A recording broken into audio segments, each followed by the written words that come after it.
So here it comes, the all-new 8th generation BMW 5 Series. And oh yes, this is going to be controversial, and I think BMW had deliberately attempted to stir the pot with this one. So let's rewind back 20 years. Do you remember what happened 20 years ago? That's right, the E60 5 Series was launched. It was the most controversial 5 Series to date, but look at it today. The E60 is not only still fresh looking, but it continues to influence modern car design. Now, when it was new, the E60 divided opinion, it stirred debate, but most importantly for BMW, it got people sitting up and take notice. And they have not forgotten the E60 effect. In fact, BMW is very much trying to give it a second coming. I mean, look at the current BMW designs, the iX la, the 4 Series with the beaver grille la. BMW approved those designs knowing they will be controversial and knowing they will divide opinion. So whatever criticisms you may have of the new G65 series, BMW would have been ready for it. In any case, with the F10 and the G30 having play it safe designs for 2 model generations straight, the 5 Series lineage was due for a major design shakeup anyways, and they have done it with the G60. So to start with, the front-end design shows clear similarities to the E60. In fact, you may say that the G60's front is what you would have expected the E60's looks to mature had BMW decided to persist with the formula and not gone for the safer design with the F10 and the G30. So now headlights of the new 5 Series are LEDs as standard, which you can upgrade to adaptive items, but there's no mention of laser lights here. Now the kidney grills are large. They obviously follow the cue from the XM with the glowing surround lights la. And here we can see BMW is having clearly settled on a more modest take of this whole enlarged kidney grill concept that in some of their previous attempts, they really went overboard. So from the side here, we see the new 5 Series. It sports an almost notchback profile. The rear windscreen angle flows smoothly to a sloping boot lid. Now there's another styling cue here that pays a subtle tribute to the E60, and that is how the door handles are separate from a gentle folding door waistline. If you look at the E34, the E39, the F10 and the G30, all of them had relatively pronounced waistlines, and the door handles are aligned to follow those lines. Now remember recently in my review of the G23 series, I was saying how I disapproved of the way BMW artificially accentuated the Hofmeister King with a black trim piece. But here in the G65 series, they went one step further. They put an even bigger piece, and they even etched the number 5 on the trim. It's like they damn scared you don't know that you're looking at a 5 series. So the rear is where the biggest debate will likely be, because this is where BMW completely ripped the template.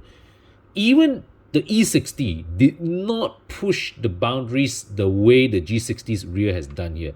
I still reserve my judgment because now it's one thing to diverge from a familiar template, but these light designs, quite unlike the E60, they are not provocative, nor are they divisive. They are just unremarkable looking. It's almost generic. If you look back at the past rear end designs of the 5 Series, you notice they all have one common theme, is that the rear end flares upwards, and as you look higher up, the body spreads outwards. The G60 is the first one here that has a rear that seems to narrow as it goes up, and that I feel is the most jarring aspect of its design compared to the predecessor models. So inside, you see the new G65 series cabin has a somewhat minimalist approach. If you look at the pictures and the videos, you see pretty high quality materials on display. And if the iX1 I saw recently is any indication, we actually should be able to expect, at the very least, equivalent, if not improved build quality over the G30, which is already pretty solid. And as you expect, the widescreen curved display, which basically is just two screens in one assembly, that's the main element of the car's user interface on the dashboard. So you don't see as many buttons as there used to be, but now you have this thing called the interaction bar. Now that's taken from the 7 series, and basically it's like a backlit dashboard trim that changes color to show you that, oh, there's a phone call coming, that sort of thing. But just remember, this is a cost option, yeah. Okay, you have to pay money for this, pay extra money for this. And one more thing, I have no idea why BMW thought this was important enough to spend effort to do. But yeah, you can play games on this current generation iDrive. And I mean video games.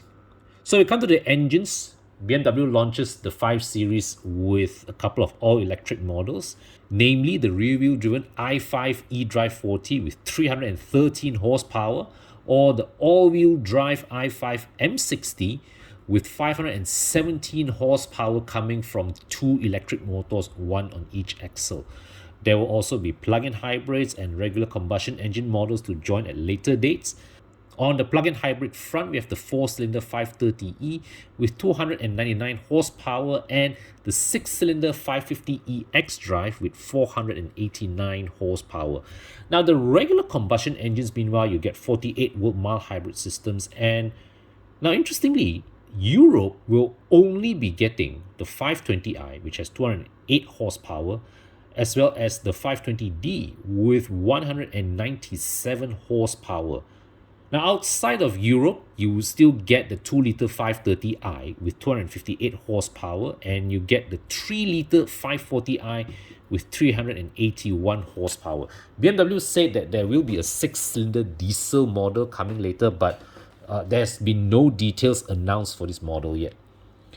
So the market rollout of the new 5 Series sedan will start in October 2023, and BMW has committed to make the all-electric i5 available worldwide. Now, something unlikely to be important for Malaysia, there will also be a new 5 Series Touring that will be launching in spring 2024, and it will also be offered with the same range of all-electric, plug-in hybrid, and regular combustion engines as the sedan. Now, the next gen M5 should come even later.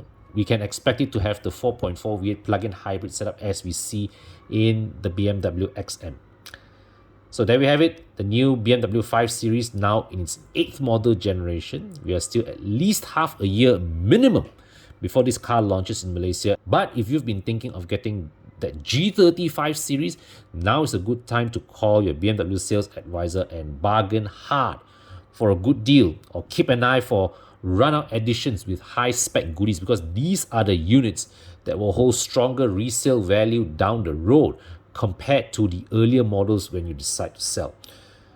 So if you enjoyed today's video, give it a thumbs up, share your thoughts in the comments section. What do you think of the new 5 Series, whether you love it or you hate it? And if you have not done so, do subscribe to my channel, hit the notification bell so you would be informed the next time I upload a new video. And of course, do check out the channels of my other Horizon team members as well. And if you need car buying or car care advice, Bobby, Tana, Thomas, and myself are live every Monday night on YouTube and Facebook to answer your questions. And if you need car washing or detailing services, contact the EvoClub Car Wash team to find out our latest offers and promos. So until my next video, take care, stay safe. I'll see you soon.